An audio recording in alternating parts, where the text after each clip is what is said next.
আজি বনাম সাউথ ইণ্ডিয়াৰ ৰসম। নমস্কাৰ সকলোকে। আজি বনাব লৈছোঁ ৰসম। দুই ধৰণে বনাব পাৰি, মছলা দি পিনে আৰু মছলা নিদিয়াকৈ। আজি মই বনাব লৈছোঁ মছলা নিদিয়াকৈ। আৰু সাউথ ইণ্ডিয়ান ষ্টেটবোৰত এইটো বহুত ফেমাছ হয়, মানে কৰ্ণাটকা, তামিলনাডু, কেৰেলা এইবোৰত বহুত ফেমাছ হয়। আৰু একেবাৰে চিম্পল আৰু ইজি হয়।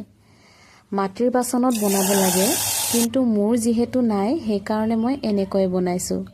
আৰু এই ৰসমৰ হেল্থ বেনিফিটো বহুত আছে।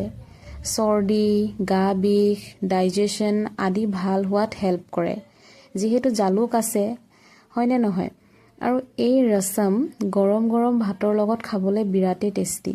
বিশ্বাস কৰে নে নকৰে নাজানো, কিন্তু মই ইডলি চাম্বাৰ খাইছোঁ।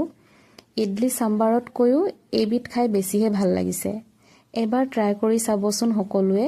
একেবাৰে ইজি হয়, সহজ হয়। আৰু চাই কেনেকুৱা পালে মোক জনাব। আজিলৈ আহিছোঁ বা